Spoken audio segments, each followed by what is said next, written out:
വിശുദ്ധ ലൂക്ക എഴുതിയ സുവിശേഷം അധ്യായം 8, 16 മുതൽ 56 വരെയുള്ള തിരുവചനങ്ങൾ. ആരും വിളക്ക് കൊളുത്തി പാത്രം കൊണ്ട് മൂടുകയോ കട്ടിലിനടിയിൽ വയ്ക്കുകയോ ചെയ്യുന്നില്ല. മറിച്ച് അകത്ത് പ്രവേശിക്കുന്നവർക്ക് വെളിച്ചം കാണാൻ അത് പീഠത്തിന്മേൽ വയ്ക്കുന്നു. മറഞ്ഞിരിക്കുന്നതൊന്നും വെളിപ്പെടാതിരിക്കുകയില്ല. അറിയപ്പെടാതെയും വെളിച്ചത്തു വരാതെയും ഇരിക്കുന്ന രഹസ്യവുമില്ല.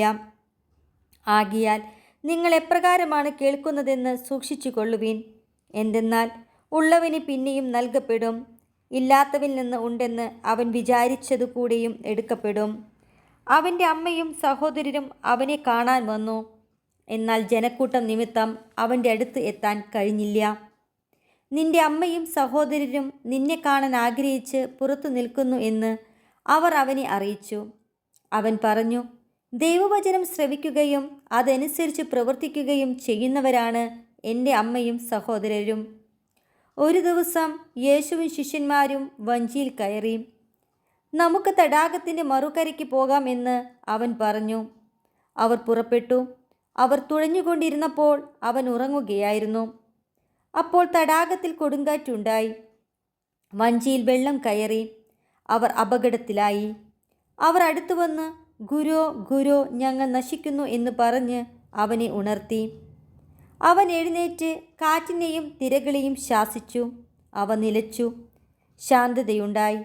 അവൻ അവരോട് ചോദിച്ചു, നിങ്ങളുടെ വിശ്വാസം എവിടെ? അവർ ഭയന്ന് അത്ഭുതത്തോടെ അന്യോന്യം പറഞ്ഞു, ഇവൻ ആരാണ്? കാറ്റിനോടും വെള്ളത്തോടും ഇവൻ കൽപ്പിക്കുകയും അവ അനുസരിക്കുകയും ചെയ്യുന്നല്ലോ. അതിനുശേഷം അവർ ഗലീലയ്ക്ക് എതിരെയുള്ള ഗരസേനരുടെ നാട്ടിൽ എത്തിച്ചേർന്നു. അവൻ കരയ്ക്കിറങ്ങിയപ്പോൾ പിശാചുബാധയുള്ള ഒരുവൻ ആ പട്ടണത്തിൽ നിന്ന് അവനെ സമീപിച്ചു. വളരെ കാലമായി അവൻ വസ്ത്രം ധരിക്കാറില്ലായിരുന്നു. വീട്ടിലല്ല, ശവക്കല്ലറകളിലാണ് അവൻ കഴിഞ്ഞുകൂടിയിരുന്നത്. യേശുവിനെ കണ്ടപ്പോൾ അവൻ നിലവിളിച്ചുകൊണ്ട് അവൻ്റെ മുമ്പിൽ വീണ് ഉറക്കെ പറഞ്ഞു, യേശുവേ, അത്യുന്നതനായ ദൈവത്തിൻ്റെ പുത്ര, നീ എന്തിന് എൻ്റെ കാര്യത്തിൽ ഇടപെടുന്നു? എന്നെ പീഡിപ്പിക്കരുതെന്ന് ഞാൻ നിന്നോട് അപേക്ഷിക്കുന്നു. എന്തെന്നാൽ അവനിൽ നിന്ന് പുറത്തു പോകാൻ അശുദ്ധാത്മാവിനോട് യേശു കൽപ്പിച്ചു. പലപ്പോഴും അശുദ്ധാത്മാവ് അവനെ പിടികൂടിയിരുന്നു. ചങ്ങലകളും കാൽവിലങ്ങുകളും കൊണ്ട് ബന്ധിച്ചാണ് അവനെ സൂക്ഷിച്ചിരുന്നത്.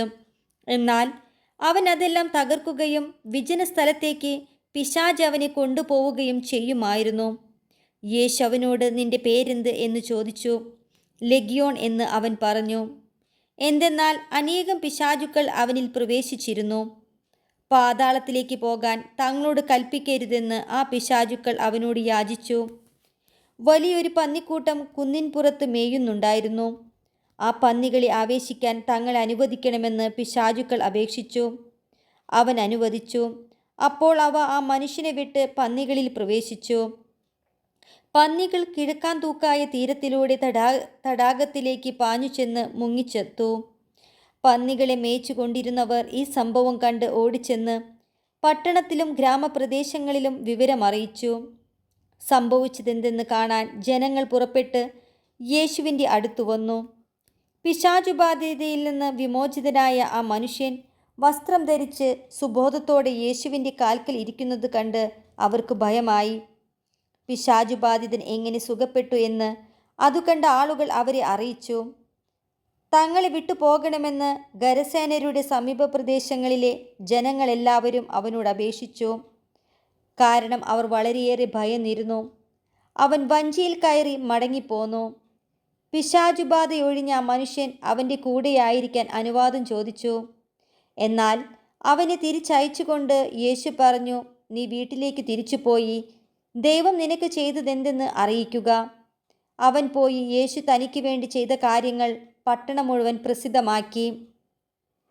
യേശു തിരിച്ചു വന്നപ്പോൾ ജനക്കൂട്ടം അവനെ സ്വാഗതം ചെയ്തു. എല്ലാവരും അവനെ കാത്തിരിക്കുകയായിരുന്നു. അപ്പോൾ സിനഗോഗിലെ ഒരു അധികാരിയായ ജായ്റൂസ് യേശുവിൻ്റെ കാൽക്കൽ വീണ് തൻ്റെ വീട്ടിലേക്ക് ചെല്ലണമെന്ന് അപേക്ഷിച്ചു. 12 വയസ്സോളം പ്രായമുള്ള അവൻ്റെ ഏകപുത്രി ആസന്ന മരണിയായിരുന്നു. അവൻ പോകുമ്പോൾ ജനങ്ങൾ ചുറ്റും കൂടി അവനെ തിക്കിയിരുന്നു.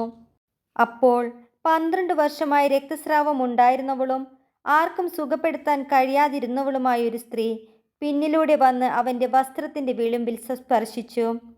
തൽക്ഷണം അവളുടെ രക്തസ്രാവം നിലച്ചു. യേശു ചോദിച്ചു, ആരാണ് എന്നെ സ്പർശിച്ചത്? ആരും മിണ്ടിയില്ല. അപ്പോൾ പത്രോസ് പറഞ്ഞു, ഗുരോ, ജനക്കൂട്ടം ചുറ്റും കൂടി നിന്നെ തിക്കുകയാണല്ലോ. യേശു പറഞ്ഞു, ആരോ എന്നെ സ്പർശിച്ചു. എന്നിൽ നിന്ന് ശക്തി നിർഗമിച്ചിരിക്കുന്നു എന്ന് ഞാൻ അറിയുന്നു. മറയ്ക്കാൻ സാധിക്കില്ലെന്ന് കണ്ടപ്പോൾ അവൾ വിറയലോടെ വന്ന് അവൻ്റെ കാൽക്കൽ വീണ് താൻ അവനെ എന്തിനു സ്പർശിച്ചു എന്നും എങ്ങനെ പെട്ടെന്ന് സുഖമാക്കപ്പെട്ടു എന്നും എല്ലാം ജനങ്ങളുടെയും മുമ്പാകെ പ്രസ്താവിച്ചു. അവൻ അവളോട് പറഞ്ഞു, മകളെ, നിന്റെ വിശ്വാസം നിന്നെ രക്ഷിച്ചിരിക്കുന്നു. സമാധാനത്തോടെ പോവുക. അവൻ സംസാരിച്ചു കൊണ്ടിരിക്കുമ്പോൾ സിനഗോഗ് അധികാരിയുടെ വീട്ടിൽ നിന്ന് ഒരാൾ വന്നു പറഞ്ഞു, നിന്റെ മകൾ മരിച്ചുപോയി. ഗുരുവിനെ ഇനിയും ബുദ്ധിമുട്ടിക്കേണ്ട. യേശു ഇത് കേട്ട് പറഞ്ഞു, ഭയപ്പെടേണ്ട, വിശ്വസിക്കുക മാത്രം ചെയ്യുക, അവൾ സുഖം പ്രാപിക്കും. അവൻ വീട്ടിലെത്തിയപ്പോൾ തന്നോട് കൂടി അകത്തു പ്രവേശിക്കാൻ പത്രോസിനെയും യോഹന്നാനെയും യാക്കോബിനെയും പെൺകുട്ടിയുടെ പിതാവിനെയും മാതാവിനെയും അല്ലാതെ മറ്റാരെയും അനുവദിച്ചില്ല. എല്ലാവരും കരയുകയും അവളെക്കുറിച്ച് വിലപിക്കുകയും ചെയ്തുകൊണ്ടിരുന്നു. അവൻ പറഞ്ഞു, കരയേണ്ട, അവൾ മരിച്ചിട്ടില്ല, ഉറങ്ങുകയാണ്. എന്നാൽ അവൾ മരിച്ചു കഴിഞ്ഞു എന്നറിഞ്ഞിരുന്നതുകൊണ്ട് അവർ അവനെ പരിഹസിച്ചു. അവൻ അവളുടെ കൈക്ക് പിടിച്ച് അവളെ വിളിച്ചുകൊണ്ട് പറഞ്ഞു, ബാലികേ, എഴുന്നേൽക്കുക. അപ്പോൾ അവളുടെ ജീവൻ തിരിച്ചു വന്നു. ഉടനെ അവൾ എഴുന്നേറ്റിരുന്നു. അവൾക്ക് ആഹാരം കൊടുക്കാൻ അവൻ നിർദ്ദേശിച്ചു. അവളുടെ മാതാപിതാക്കന്മാർ അത്ഭുതസ്തബ്ധരായി. ഈ സംഭവം ആരോടും പറയരുതെന്ന് അവൻ കൽപ്പിച്ചു.